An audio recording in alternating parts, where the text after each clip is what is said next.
Meus queridos irmãos, minhas queridas irmãs, que o Senhor nos abençoe e nos envolva com a sua paz. Nós queremos iniciar o nosso trabalho desta manhã, fazendo um agradecimento ao querido irmão Patrick, que na terça-feira passada, ele nos mostrou a necessidade de nós realizarmos uma prece de abertura, uma prece de encerramento, o que nos tocou profundamente, porque nós observamos que muitas lives no Brasil inteiro não estão fazendo essa observação. E ele nos chamou para um aspecto muito importante, porque ele não criou assim, ele nos mostrou, ele nos mostrou aqui de uma forma, bem sutil, que nós devemos seguir o que está aqui. São orientações ao Centro Espírita do Conselho Federativo Nacional da Federação Espírita Brasileira, que registra aqui no item 12, recomendações e observações gerais. Item 5, iniciar e encerrar todas as reuniões com uma prece. E ele foi muito feliz quando ele disse, nós estamos realmente participando de uma reunião. A nossa vinculação atrai os espíritos amigos da Casa de Guará, que vêm trazendo, inclusive, nesse horário, lá no local, no ambiente da nossa sede, os espíritos sofredores para receberem amparo, consolação, orientação e luz. E nós podemos realmente fazer esse trabalho em sintonia com o irmão Patrick falou. Esta semana, a nossa irmã Marinalva Sul, que telefonou para mim, me dizendo que no momento de cada reunião dessa, ela coloca um copo com água junto assim, de uma mesinha, assiste toda a comunicação, comentário evangélico e depois ela faz uma prece agradecendo a Deus e toma água fluidificada. Vejam a sintonia como deve existir. Então, obrigado, Patrick. E eu vou então começar agora fazendo a nossa prece a Jesus, rogando a todos os corações que nos acompanham, que nos ouvem, que também mantenham essa sintonia para nós tocarmos as esferas mais elevadas, onde Jesus nos abençoa sempre.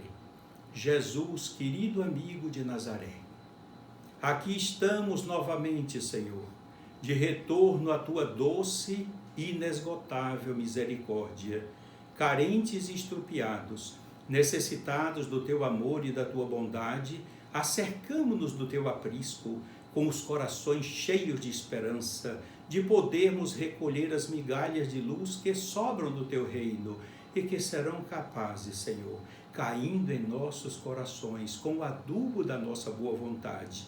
Faremos com que essas sementes germinem, transformando-se em árvores frondosas, produzindo frutos sazonados de amor, paz e alegria, saúde e misericórdia, alcançando todos os irmãos famintos, estrupiados que encontrarmos em nosso caminho, colocando todos eles ao abrigo de nossos corações, alimentando-os com o nosso amor, descedentando com o nosso carinho, para todos caminharmos juntos na tua direção.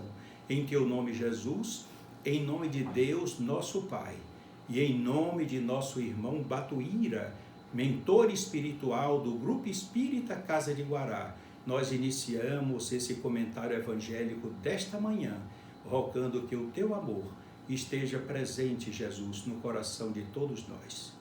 Que assim seja. Meus queridos irmãos, minhas queridas irmãs, eu vos saúdo em nome de nosso Senhor Jesus. O comentário de hoje é do capítulo número 22, de O Evangelho segundo o Espiritismo, do nosso irmão Allan Kardec. Nós temos aqui, não separeis o que Deus juntou, indissolubilidade do casamento, item 1, que é esse item que se encontra logo abaixo do título do livro Jesus e o Evangelho, à luz da psicologia profunda, da benfeitora Joana de Ângeles. Então nós encontramos esse lá, e encontramos também o texto que ela atualiza o pensamento de Jesus e esclarece melhor ainda todo o conteúdo do capítulo para que nós tenhamos a sustentação de nossa fé com o exame de tudo isso que vamos aprender com ela. Portanto, vamos começar com o item 1 aqui do Evangelho segundo o Espiritismo, capítulo 22.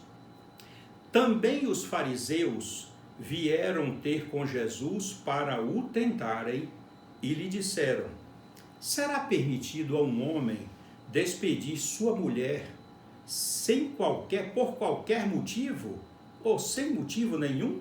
Ele respondeu: não lestes que aquele que criou o homem desde o princípio os criou macho e fêmea, e disse: por esta razão o homem deixará seu pai e sua mãe e se ligará à sua mulher, e não farão os dois uma só carne?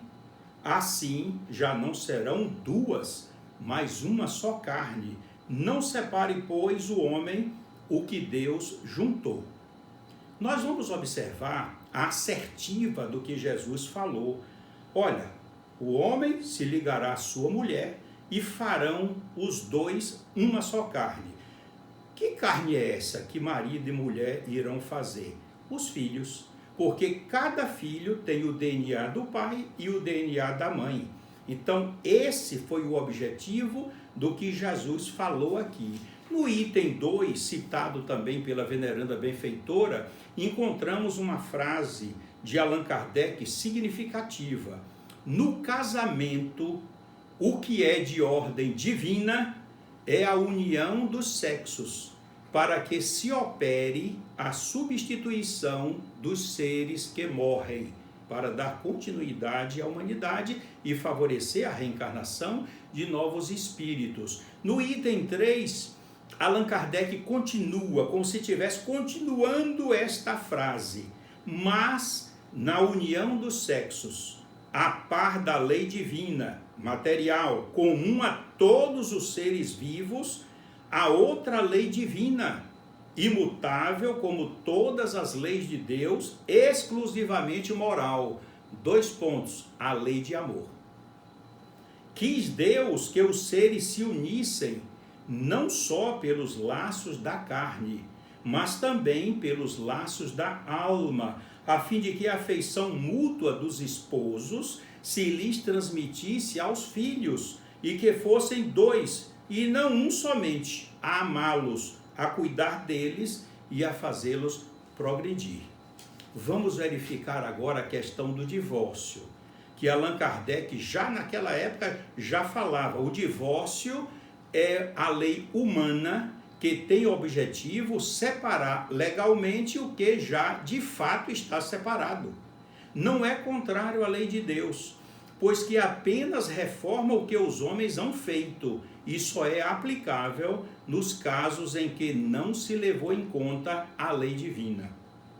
No parágrafo seguinte, ele complementa: mas nem mesmo Jesus consagrou a indissolubilidade absoluta do casamento. Não disse ele: foi por causa da dureza de vossos corações que Moisés permitiu despedisseis vossas mulheres? Fecha aspas. Isso significa que, já ao tempo de Moisés, não sendo a afeição mútua a única dominante do casamento, a separação podia tornar-se necessária. Olha, é um capítulo lindo, maravilhoso. Eu gosto dele porque muito me toca, principalmente nos atendimentos que nós fazemos individualmente ou ao casal com relação a essas convivências. E eu costumo sempre ressaltar, nós estamos num planeta de expiação e provas. E muitas vezes as pessoas procuram, né, naquele afã de conquistarem o seu príncipe ou a sua princesa, a sua alma gêmea. É muito bonito o que Emmanuel falou, aquela canção maravilhosa, Alma Gêmea, para sua esposa Lívia, mas acontece que o nosso planeta, o mal ainda predomina. E é possível até afirmar ou sugerir: olha, o nosso planeta temos na sua maioria almas algemadas e não almas gêmeas. É preciso observar uma coisa muito interessante, e eu vou logo para esse ponto principal, porque eu sei que vocês têm interesse. Quando nós vamos observar aqui na página 188, do livro Jesus e o Evangelho à luz da psicologia profunda, porque eu cito sempre essa parte quando eu vou fazer atendimento de casal, porque Mateus, no capítulo 19, item 6, ele transcreve lá uma recomendação que Jesus falou, com objetividade, com clareza: o que Deus ajuntou, não o separe o homem. E muitas vezes nós vamos observar, mas por que então aí nós poderíamos caracterizar o casamento indissolúvel? Olha, o que Deus juntou, não o separe o homem. E aqui nós vamos ver o entendimento da veneranda benfeitora, quando ela esclarece aqui, na página 188. Quando Deus junta dois seres que não devemos separar, isso ocorre em razão da lei de causa e efeito, que já ensejou o conhecimento das criaturas em existências passadas, nas quais surgiram as manifestações iniciais da afetividade, ou foram realizadas tentativas de união, que ora se apresenta mais forte e compensadora do que naquele ensejo. Então, a união de dois seres é promovida pela lei de causa e efeito, para reajuste, para orientações, para se quebrar as arestas, tirar a ponta dos espinhos e transformar aquela convivência de amizade, de amor, na sublimidade de entendimento, de ternura, de misericórdia, para continuar com a família ampliada no plano espiritual. Este é o procedimento, por isso que esse esclarecimento é muito interessante. Eu já tive casos, só para dar um exemplo para vocês, nessa questão de não separeis o que Deus juntou, porque é a lei de causa e efeito que está promovendo essa união. Uma vez em outra cidade, lá em Natal, do Rio Grande do Norte, eu estava fazendo um curso, lá um seminário sobre casais, e depois, no intervalo, uma senhora me procurou, dizendo que estava apaixonada por um compadre seu, que também era casado, tinha 3 filhos, e ela também era casada e tinha 5 filhos. Eu disse a ela: olha, a senhora está tentando cometer 2 crimes. Primeiro, o adultério com seu marido. Segundo, esse adultério também incentivando aquele que você diz amar, está apaixonada por ele, tentando separar o casamento. Aí a senhora vai infringir 2 crimes maiores, quando Jesus diz aqui: o que Deus ajuntou, não o separe o homem.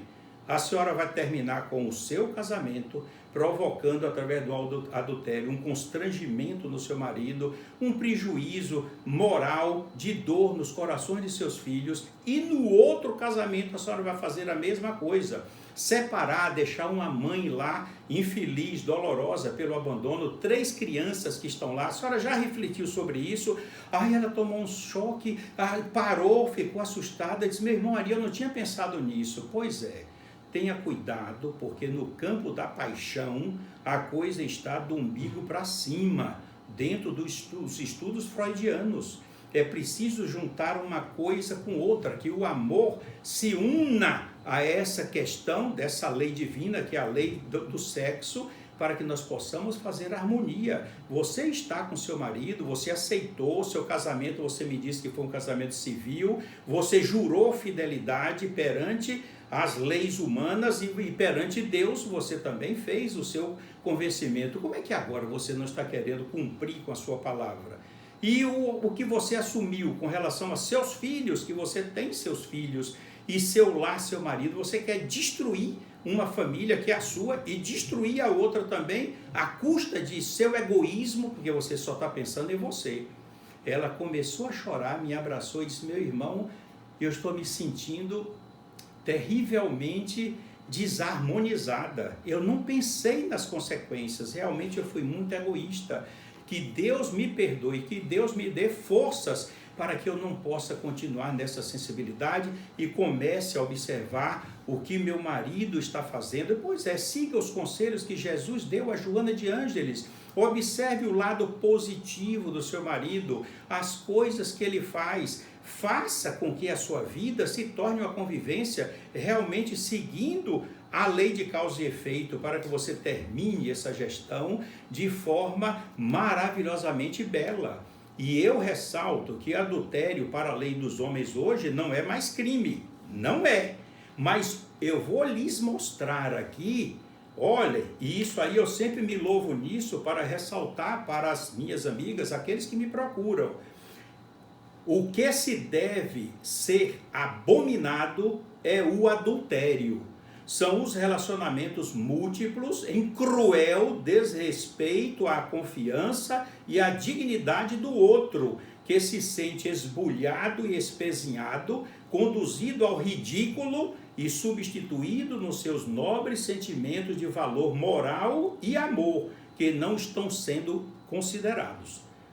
Vocês podem observar que a situação é séria. Então vocês estão casados, a lei de causa e efeito juntou vocês dois, então aprenda a transformar aquele relacionamento no amor, completem a reencarnação, cumpram com as missões que Deus lhes concedeu, que são em relação aos seus filhos. É um mandato, está no livro dos Espíritos, e mandato tem de ser cumprido, e quem dá o mandato cobra os resultados do mandato que deu, está dentro da lei. Para Deus também é a mesma coisa. Portanto, ela conclui aqui: enquanto viceje o amor, as uniões permanecerão. Isto não equivale a dizer, ante quaisquer diminuição da afetividade, logo se pensa em separação, tendo-se em vista que o emocional experimenta alterações constantes, produzindo estados de desinteresses, de conflitos, de inquietações, que deverão primeiro ser superados antes que ampliados por decisões certamente infelizes. O matrimônio é um compromisso sério que deverá sempre ser resultado de seguro amadurecimento, precedido de reflexão profunda e dever emocional para com o si e para com o próximo, a fim de que sejam os dois seres uma só carne. Olha, eu peço a vocês que façam como eu. Frequentemente estou lendo esse capítulo para relembrar os meus compromissos, os meus deveres assumidos antes desta reencarnação, com relação ao relacionamento conjugal, com relação aos meus filhos, com relação à sociedade, enfim, com relação à minha própria consciência. Por isso a lição de hoje me toca muito, porque quando eu celebro um casamento e não é, olha, nada com orientação espírita. Toda a liturgia do casamento que eu celebro é uma liturgia maçônica, não tem nada a ver com o espiritismo. E eu faço isso com maior amor, com maior carinho, mas introduzo dentro do ritual as orientações da veneranda benfeitora Joana de Ângeles, que ela atualiza o pensamento de Jesus, esclarece a profundidade do ensinamento que está no Evangelho e nos dá uma sustentação espiritual tão grande que favorece todos os relacionamentos de união conjugal. Isso é maravilhoso, porque graças à misericórdia divina eu não tenho notícia de que nenhum dos casamentos que eu celebrei tenha sido desfeito. Todos continuam juntos em nome de Jesus. E eu quero encerrar este encontro desta manhã, antes da prece final, contando uma das histórias que eu sempre conto para celebrar o casamento. Eu não dou conselhos a marido ou noivo, a noiva. Eu dou uma história para um e dou uma história para outro. Mas essa história que eu vou contar para vocês, para encerrar este nosso encontro, ela simboliza os procedimentos necessários que marido e esposa deverão observar. Segundo Mao Tse-tung, havia há muito tempo atrás um casal de jovens pobres que chegaram a uma fazenda maravilhosa, rica, de uma casa assim suntuosamente bela. É bela para uma fazenda. E então eles procuraram emprego. O casal de velhos, ele com 80 anos, a mulher já com 78, não tinham filhos e estavam realmente precisando de alguém que os ajudasse.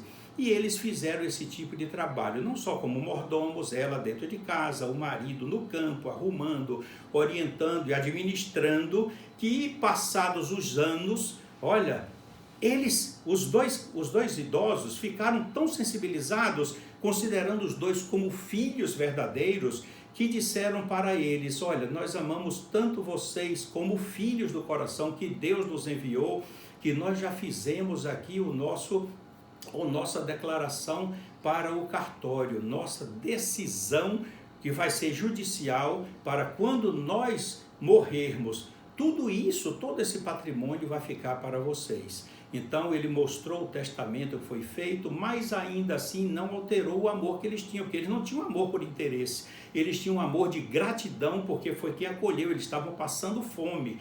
E aí eles ficaram. Quando o casal de idosos desencarnou, eles assumiram toda aquela propriedade e começaram a trabalhar mais ainda, colocando para frente tratores, caminhões, e construíram uma casa, quase que um palácio, deixando aquela como lembrança. Era uma casa bonita para a época, mas já não era tanto diante do palácio que eles fizeram. Só que, quando eles estavam já para desencarnar, os dois idosos chamaram o casal e disseram para eles: olha, o meu testamento está aqui. O que está na lei vai ficar para vocês, porque é o meu desejo de minha esposa. Mas uma coisa, vocês vão dar palavra agora para nós dois. Quando nós morrermos, onde nós estivermos, eu quero que vocês cumpram. O que é? Perguntaram. Se um dos dois quiser se separar, se um dos dois não quiser mais a companhia do outro por qualquer motivo e pedir que o outro saia, esse que vai sair terá o direito de escolher a melhor parte da herança e levar consigo, pegar aí a maior carroça, o maior caminhão, depositar as coisas que quiser, ou seja, o cofre abastecido, inundado de dólares, de pétalas de rosas, pétalas de rosas, ó, em prata, em ouro, brilhantes, tudo que vocês possam pensar de riqueza estava nesse cofre. Mas disse para os dois: o que sair, o que foi expulso pelo outro, vai sair resignado e terá direito de levar o que quiser, de achar mais valioso em todo o patrimônio e levar. E assim eles desencarnaram tranquilos e felizes. E eles, ó, passados os tempos, estavam ali e tal, fizeram uma piscina muito grande, e aí foram os amigos falsos aparecendo, as coisas crescendo, os investimentos se realizando, e aí a coisa ficou assim, vamos dizer assim, de uma forma assim monumental. E eles começaram a receber amigos para celebrar, e o marido deu para beber, infelizmente. Ela chamava a atenção dele, mas não, porque nós temos que comemorar, temos amigos. E um dia desses, numa dessas comemorações, que era o aniversário dele, ele bebeu muito e ficou violento, expulsou os amigos, e ela então carinhosamente veio dizer: você não faça isso, vamos deixar de hoje, a partir de hoje, deixar de beber. Não, porque eu não gosto mais de você, não presta, você só anda me dando conselho, isso não pode acontecer, vai embora, vai embora. E aí ela parou, tomou aquele susto, mas se asserenou, olhou para ele, os olhos em lágrimas, e disse: está certo, eu vou embora, mas lembre-se do que nós prometemos aos nossos pais adotivos. Eu vou levar tudo que eu puder, e o bem mais precioso eu vou levar comigo. Não tem importância nenhuma, vai e me deixe sozinho, deixe com os meus vícios. E aí, bêbado estava, ele caiu na sala, totalmente embriagado, e adormeceu. Ela pegou uma carroça grande, um caminhão também, pegou os móveis que ela queria, roupas e tal, o guarda-roupa dela, um bocado de coisa, e aí botou tudo isso, e depois aquilo que ela achava de mais valioso, pegou um saco muito grande, pegou os empregados, colocou lá dentro, botou também na caminhonete e levaram para essa casa, que já estava já a casa velha, mas era uma casa muito boa, de telha e tal, e lá ela ficou. De manhã ela acordou, estava um sol muito bonito, olha aquela coisa, os pássaros cantando, e ela olhava assim: meu Deus, começamos tudo aqui, chegamos a essa casa com fome, com sede, fomos amparados, orientados, tivemos um patrimônio, e hoje tudo assim separado, meu marido desse jeito. Quando ela estava fazendo as reflexões, o marido acordou. E no quarto ele olhou, ele achou diferente, ele olhava a telha, peraí, mas meu quarto não é de telha. Olhava para um lado, olhava para o outro, via a cama diferente, e aí ele abriu a porta do quarto. Quando ele olhou, ela estava sentada na sala, com o café da manhã pronto, 2 xícaras, tudo arrumado, tudo lindamente ornamentado e com flores. Ela disse: o que foi que aconteceu? Ela simplesmente disse assim: olha, aconteceu que eu cumpri aquilo que nós demos a nossa palavra para os nossos pais adotivos. Eu peguei tudo que eu tinha interesse, enchi o caminhão, e o que era mais valioso, eu trouxe e botei aqui dentro de casa. E o mais valioso no casamento é você, meu amor, por isso que eu lhe trouxe para cá. Aí ele, emocionado, ele chorou, se abraçaram muito, e aí viveram felizes para sempre. Eu vou acrescentar, e teve uns 4 ou 5 filhos que precisava também para poder harmonizar a coisa. Mas aí vocês vão ver que história interessante e comovente. Para ela, o bem mais valioso da relação do casamento era ele. Por isso que ela levou ele como símbolo. E ele se convenceu realmente do erro e se afinaram e se tornaram um casal muito feliz com os filhos que ganharam. Que Jesus nos permita que todos os lares sejam assim, que tanto a mulher reconheça o marido como o seu maior bem do mundo, como a mulher também reconheça ele como o maior bem e ele reconheça a mulher também como o seu maior bem e os seus filhos também, para que haja sempre essa harmonia, esse amor, esse ninho de ternura, onde os espíritos que chegam para serem educados pelo casal possam crescer e se engrandecerem diante de Deus. Que Jesus nos abençoe a todos e agora eu peço a vocês que nos acompanhem em nossa prece final. Jesus, querido amigo, nós te agradecemos de todo o coração pela oportunidade feliz deste encontro nesta manhã. Agradecemos a presença dos espíritos amigos que vieram nos ajudar com suas inspirações, irradiando a beleza do teu evangelho, para que ele caia como pétalas ao vento nos corações de todos aqueles que me ouvirem, todos os casais, os que estão se preparando para os casamentos, para que haja compreensão, Senhor, da lei de causa e efeito e, sobretudo, da lei de amor que vige em todo o universo, a fim de que possamos, no caminho das nossas redenções, sermos transformados, Senhor, no instrumentos da tua paz, do teu amor e da tua luz. Obrigado, Jesus. Obrigado, meus queridos irmãos, por nos assistirem. Deus os abençoe.